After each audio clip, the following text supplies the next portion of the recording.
today's video. Don't forget to give this video a thumbs up and please subscribe if you have not done so already.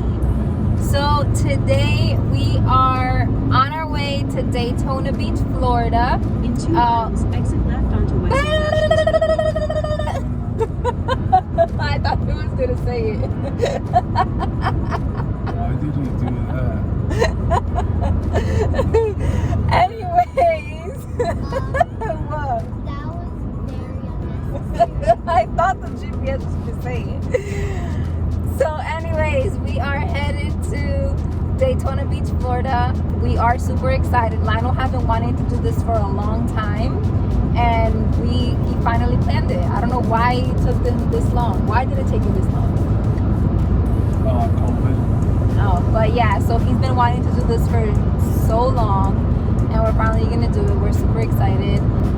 And yeah, that is pretty much it. The girls are in the back. Is Jordy awake? Say hi, FaveFiveFamily. exit left onto West International. You gonna say hi? You gonna say hi? Hi. Get kissed to Dada. Get kissed to Dada. Kiss to Dada. I have a tablet in my tablet. Really? No, I need to tell them. What are you I need talking to tell about? them. Exit left. I have Then this keep left tablet onto here. I West got this International for a Speedway graduation Boulevard. present when I graduated 5th grade. Oh, goodness. You My grandma, ass who's watching gassy. right now, she actually got me this. So thank you, Grandma. And so yeah, we are literally almost there, guys, and we cannot wait to show you guys. Do you guys like our new shirts? Once again, I made the shirt. and Let us look, know in the guys. comments what you guys think. I forgot to show them What? this. Oh, she brought her camera. And Lionel chose the colors of the shirts, which I told them next time I'm gonna choose the colors because I wanted something different other than red, black, and white, because that's what he always chooses. Yeah, she was gonna. You, right there. Right there. Always. Everything is always red, black, and white. Red, black, and white. Red, black, and white. She wants purple. And I want to do something crazy next time, like purple, my favorite color. I want blue. Blue's a nice color. But yeah, so let me go ahead and turn the camera so you guys can see a little bit of the road.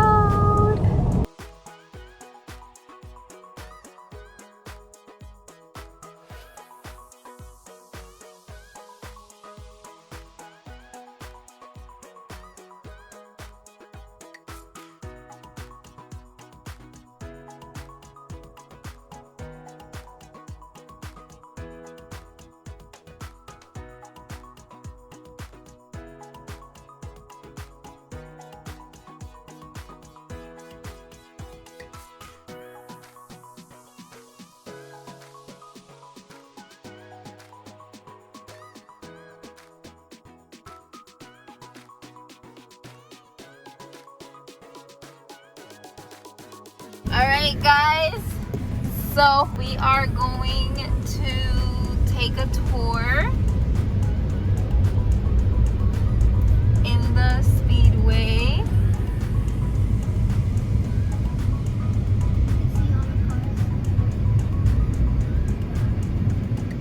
Super exciting.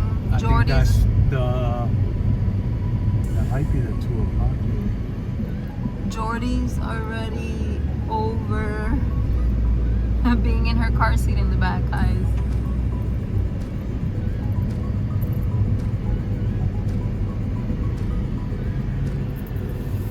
We're lost. No, it's this way. You sure? Yeah.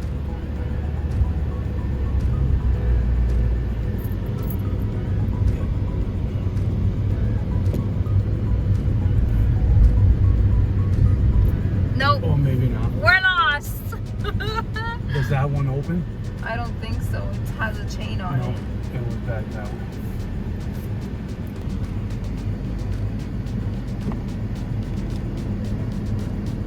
guys, we are back on the right path, but now we have a trolley in front of us, so they're taking forever.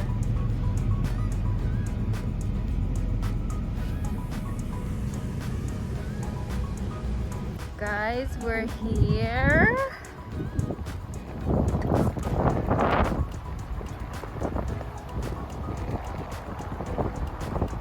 Go free!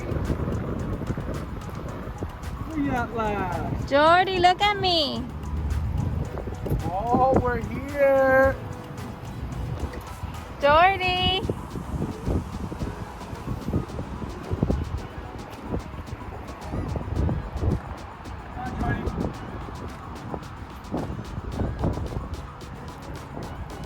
Jordy, make the face for FaveFiveFamily. Jordy, make the face for FaveFiveFamily. Make it, let me see. Her face is dirty. It has drool. Oh no, no, Julie. You, Julie, girl.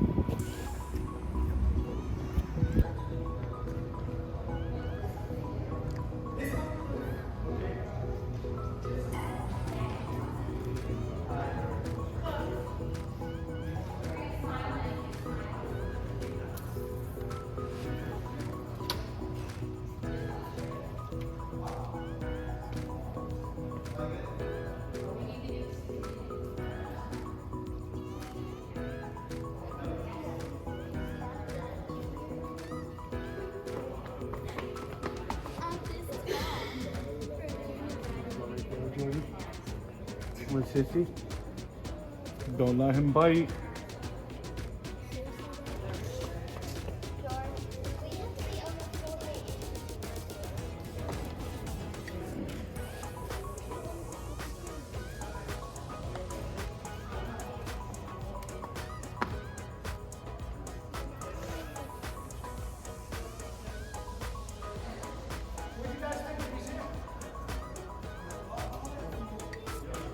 I need to get some of the safety information out of the way first. Please, Stacy, while the turns of motion, keep your hands, nose, legs, and toes inside at all times while the Hi, turns of guys. Are you motion. ready? Please, no smoking on board. That does include vaping. That makes the most smoke.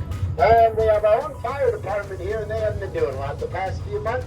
So they'll love to get some practice and chase down the tram, squirting everybody down with reclaimed water. Alrighty. Also, folks, with your cell phones, if you would, turn the ringer off, put them on mute or vibrate, alright? Just use them as a camera while you're on board. Now, the rain policy here is pretty simple. You are riding on an open tram. When it rains, what's going to happen? When it rains a lot, well, you're going to get really wet. If it does turn into a monsoon, I'm going to pull us under one of the garages back in the 1920s. Well, now, for every year that stock racers are riding on the beaches, that's what they were back in those days. Stock cars are actually modified regular family cars. A lot of them were two-door cars, the coupes.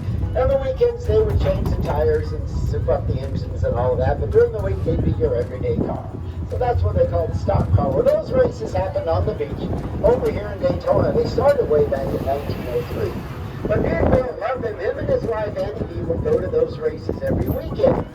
Now, after being employed at that dealership for a few years, his boss noticed that Big Bill and Big Bill's wife, Annie B, would go to those races. They'd see them there sometimes.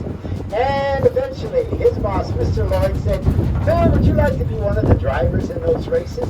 Because Mr. Lloyd wanted to sponsor one of the cars. Well, he said, of course, and the history was made. For the next 12 years, Big Bill was one of the drivers in the races here on the beaches in Daytona. Now, there was no real track back then. It's over on the south end of the Ponce Inlet, down by the lighthouse. What they did is drive on the beach 1 mile north, and then they'd circle around and drive south on the asphalt. So it was a 2-mile actual loop, but there was no track. They put up cones around the sides to turn around the curves, start with. Then they started to put up barriers, which literally were old tires. That's about what they did. Then they put up removable barriers because it was on the weekends when you did a lot of these races. Well, Big Bill actually drove in those races for over 20 12 years. By 1947, he started to get at the time, and he had to find an area to do that. It did take him 8 years to find this area right here, 500 acres of a huge vacant lot. He thought, oh, this is a perfect place. What he needed to make it the biggest and the fastest was a 2.5-mile track. That would have made it the biggest. And then, of course, the drivers, as the road was open, would have been able to go the fastest they could in the U.S. But there were two problems here. On the southeast side of this vacant lot, there was the airport, the Daytona International Airport. On the west side, there was a dog racing track. So now he couldn't do the true oval that he needed to get the distance. So he literally had to redesign a racetrack. He came up with a new idea. It's called a tri-oval. Over here on the left, where the stands are, this part of the track goes to the north like a capital D. This white pillar right here on your left, next to the tram, there's a picture right here, and shows you the actual design of the track. See how the bottom part bows out to the north? That's this area right over here on the left. That gave him the distance that he needed, the 2.5 miles. That way it is the biggest and the fastest speedway in the U.S. Now we're going to be heading over to turns number 1 and 2, but we have to go underneath the track because the part of the track that we used to go in on the backstretch is not open today. So we're going in gate 33, which takes us around the west side of the actual speedway. Straight ahead are turns number 1 and 2. Nearly 60 years ago, a small-town auto mechanic named Bill France Sr. dreamed of creating a racetrack that was bigger, faster, and more exciting than any before it. In the ensuing decades, his belief in big dreams transformed Daytona International Speedway into the world's center of racing. Synonymous with things like Petty, Earnhardt, and Allison, Daytona International Speedway has captured the imaginations of the millions who have set foot on these hallowed grounds. Slow the cars down, but it's not an actual NASCAR race. So now the distance between the double yellow line on the right and all the way out to that outside wall is 42 feet. Now that wall out there is called the safer barrier. It stands for steel and foam energy reduction. The inside part of that wall on the top of the track are steel hollow tubes. They're all fused together, and they're held on the outside wall by straps. Now, in between those two walls, you'll see those little triangles. Those are just merely styrofoam. When a car hits those steel barriers there, that actually gives, the styrofoam gives as well. What it does is minimize the damage to the vehicles, but more importantly, it minimizes the damage to the drivers as well. And they are more apt to be able to maintain or regain control rather than hitting the old concrete walls that really tore up the cars. Now don't get me wrong, if they do hit that wall at a 20-degree angle, which would be like their front right fender, they're going to do some damage to the wall and the car. They'll be bouncing back off and coming off to the left down the high bank turn and going into that infield area, which is all lined with grass, where the start-finish line is. If you ever watch the race here for Daytona, like the Daytona 500, and watch the winner do the 360s around the start-finish line and wonder why they always end up in the lawn, well, the start-finish line here at Daytona is angled at 18 degrees, so gravity does its trick, and they end up right down on the lawn. It pulls them right down the hill to the double yellow lines, right into the grass. Now as we come around the turn here, you're going to see an awful lot of skid marks. Well, now these are not from the Daytona 500 way back in February. This track is used 258 days out of 365 days every year. A lot of these skid marks are from the Exotic Car Club that was here about 6 weeks ago. They rented the track for 4 days. They are instructed and signed a waiver that says they will not exceed 140 miles an hour.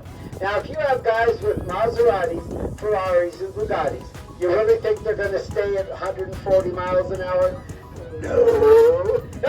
Well, that's why they're told to go slower, because they will lose control and things start happening. I'm going to show you some remnants of what happened.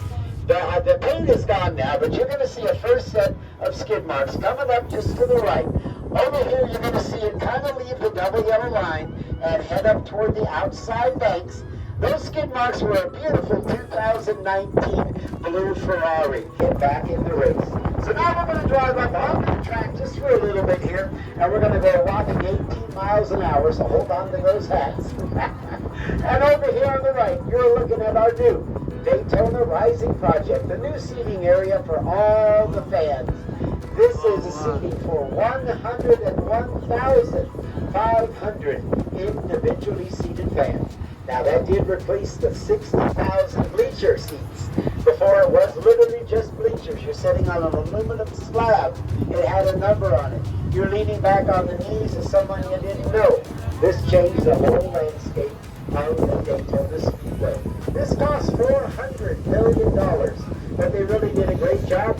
Every seat has a mat, every seat has armrests, every seat has a cup holder, and every seat has space underneath so you can put your 14 by 14 by 14-inch soft-sided cooler, because here at Daytona, you can bring your own booze. That's right, BYOB. Guys, where the coolers will actually hold 18 cans of your favorite beverage. Booze and whatever you drink it. I never knew that. So now we have a great opportunity that not most of our crews do, and that is stop on the start-finish line. Now, please do not exit to the left. Guys, we're going what? 18 Degrees. 18 degrees. Oh my God. Oh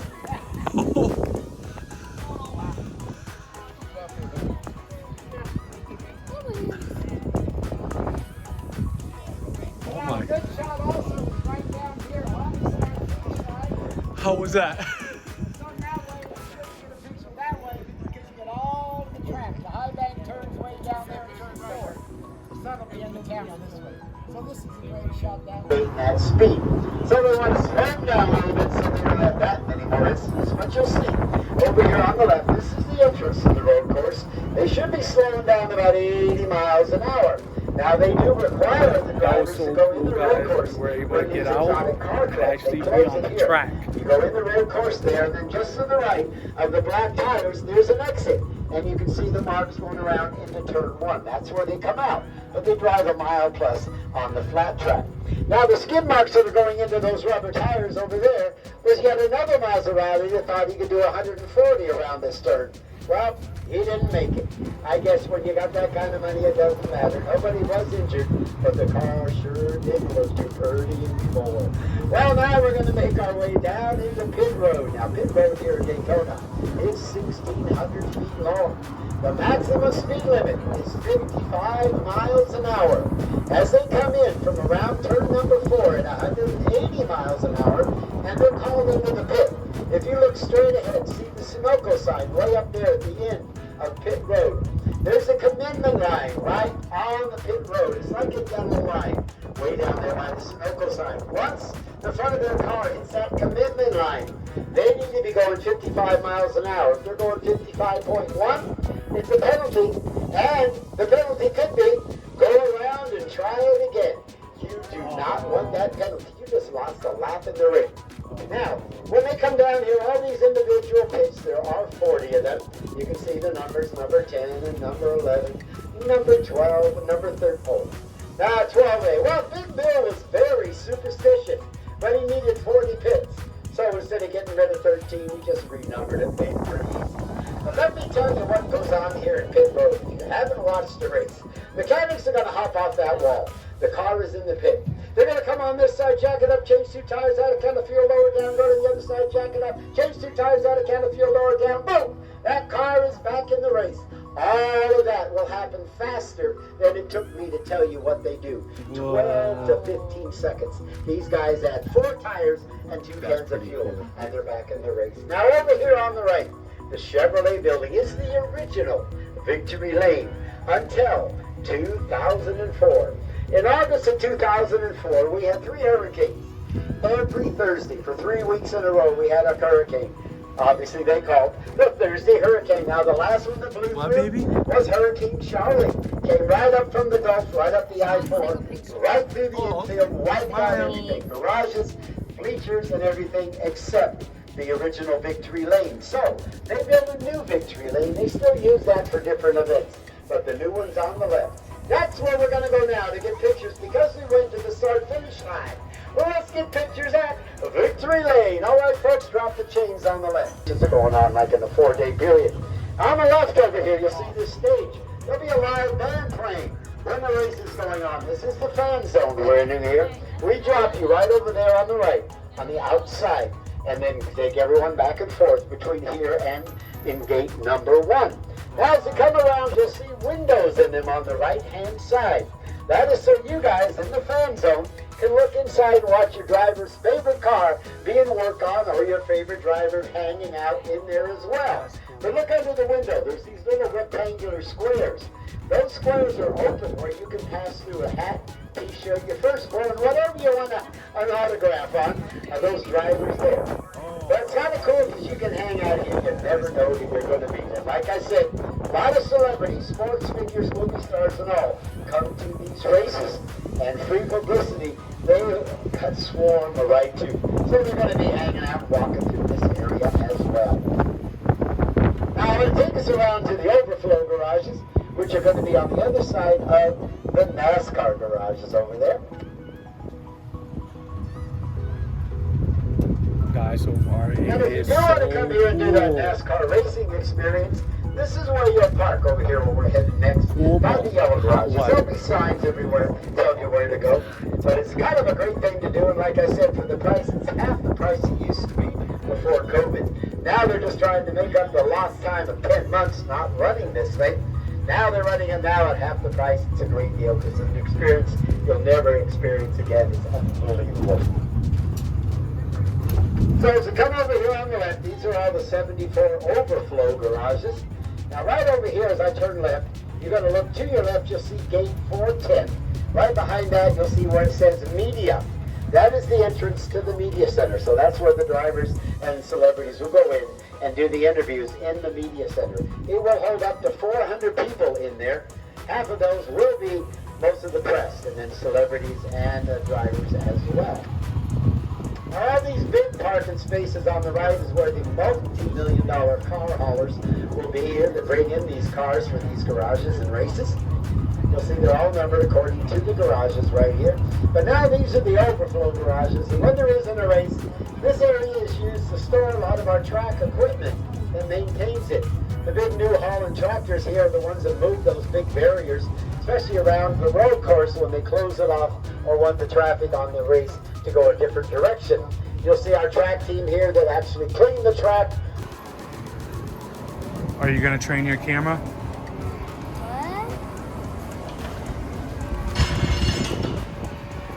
Go ahead, train your camera. And this is the front of the building, guys.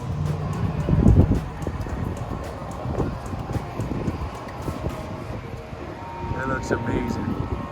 Are you gonna take your picture? Yeah, but I'm gonna do The photographer, oh, she got it all angles. No, I'm gonna do it more where the cars are. Oh, where the cars are.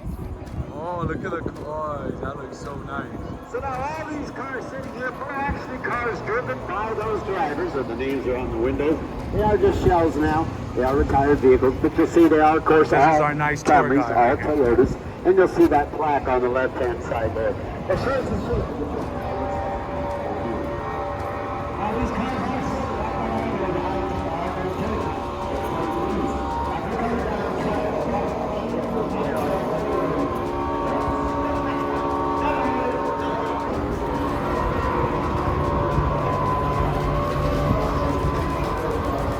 Oh, wow, look.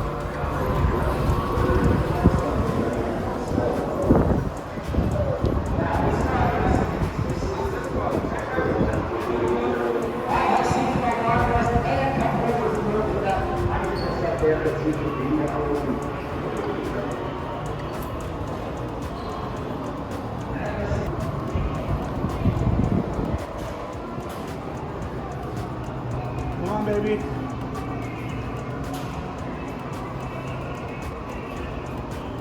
Wow, look, we're gonna go outside. Right?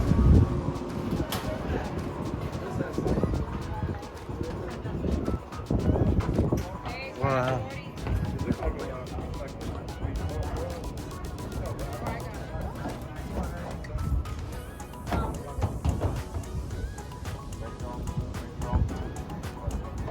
Did it work? Now the race is starting at night.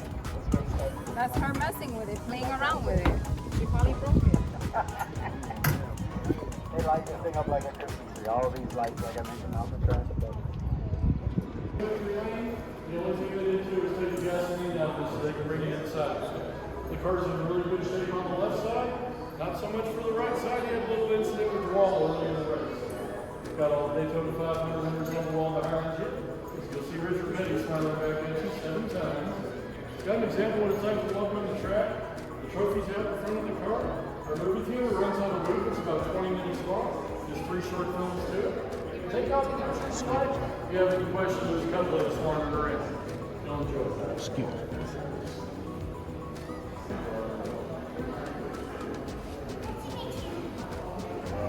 Exactly.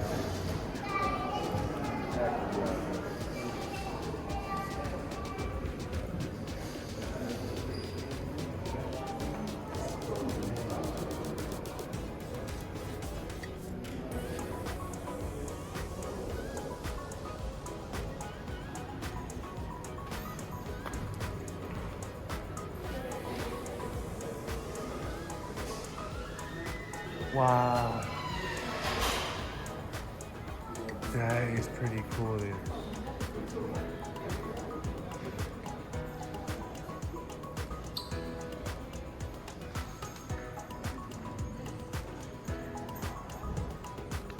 Guys, so this is the museum. We just got off the racetrack, so we're in here looking at the history of it.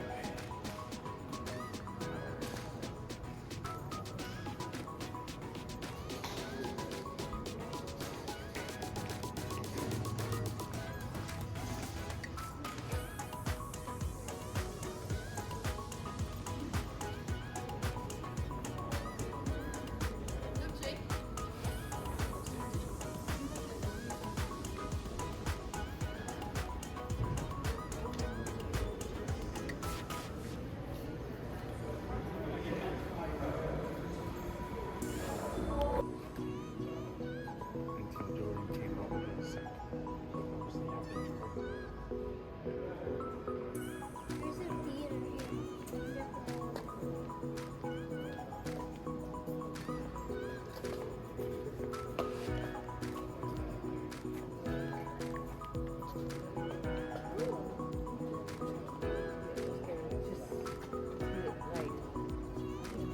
You don't have to wait on that.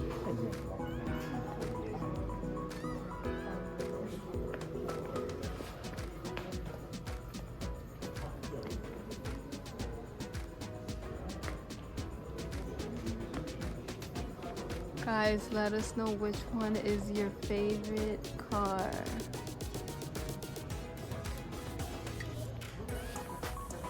It looks pretty cool, right?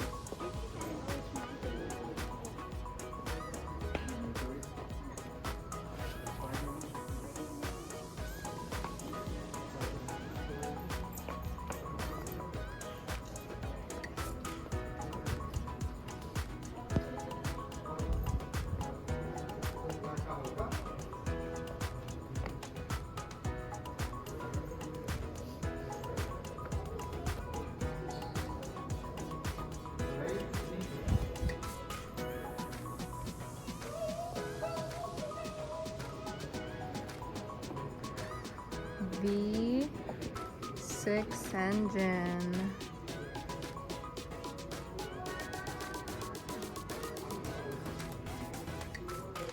With turbo and 1000 horsepower.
Yeah, that was one run with the car.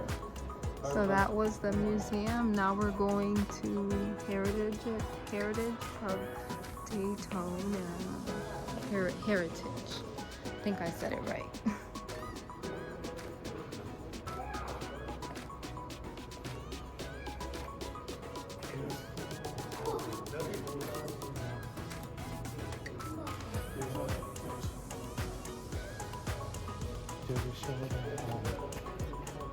Or one that a guy caught. It shows it like his whole thing is burned. This is pretty cool. You just saw it. Show the FaveFiveFamily, the historic.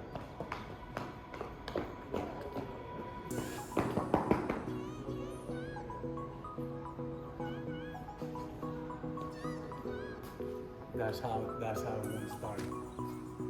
Right by the beach. That's pretty cool. Right on the beach. Yeah.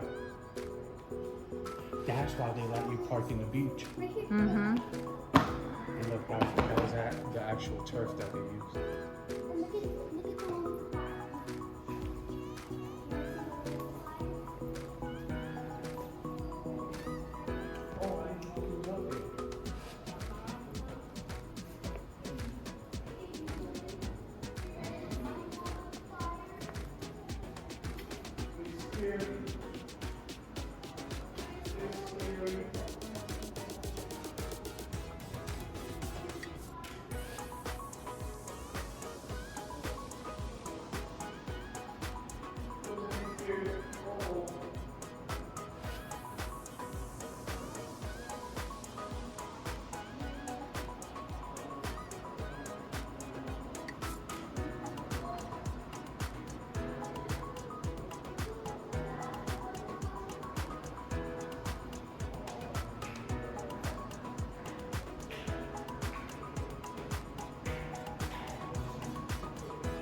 These trophies are nice. Yeah.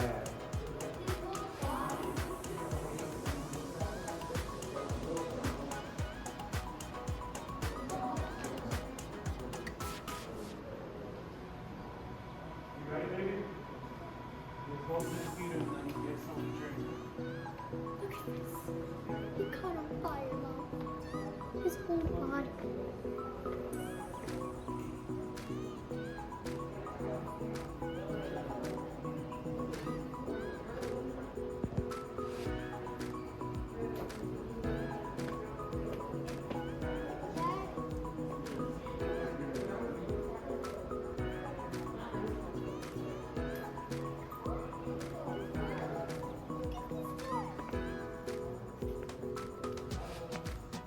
All right, guys, and this is the end of the tour and of the museum.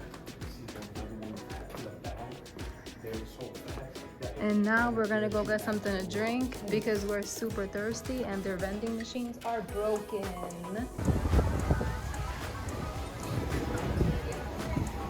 Guys, so this is the pier.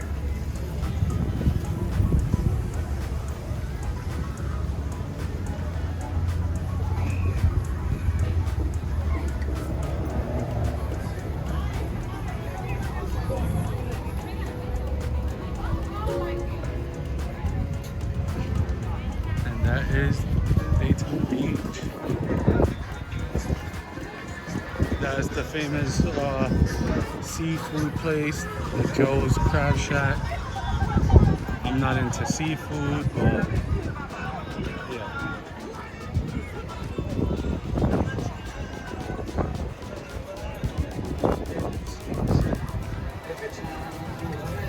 Got married and seen the day was not so sweet. So I turned myself.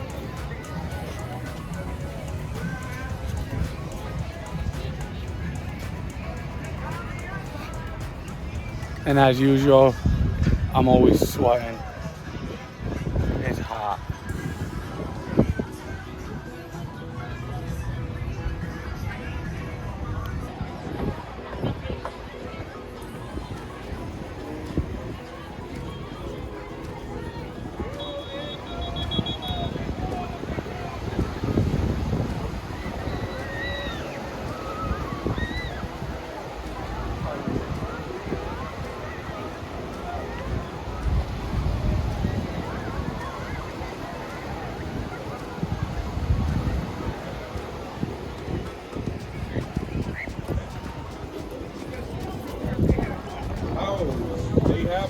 don't have money. All we gotta do is just order. I gotta order.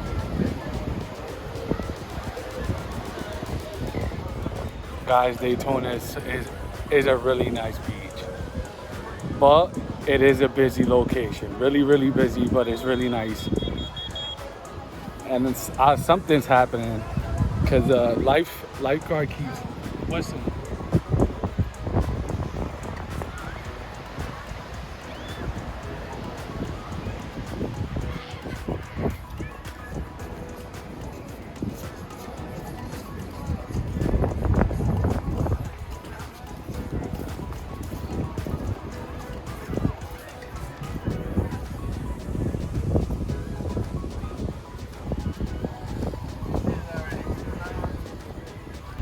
Guys, so we're at one of our favorite spots here in Orlando to grab some Spanish food. They got all types of food, but we're here for some mofongo, some carne frita. Yes, sir.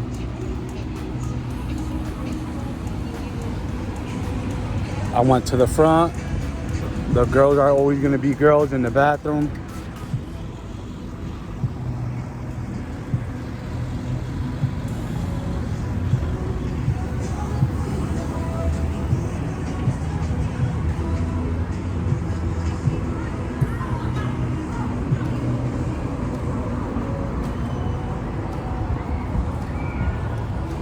I know there's probably going to be a lot of music over there, so I'm going to cut it a little short.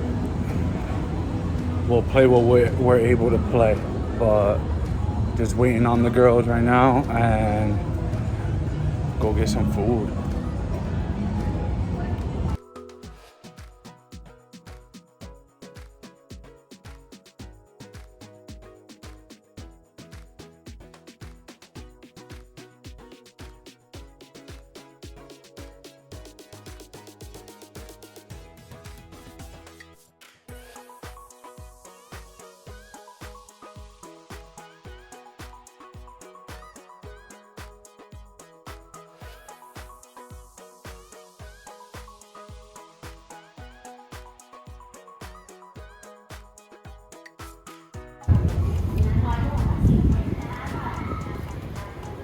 The food is actually here.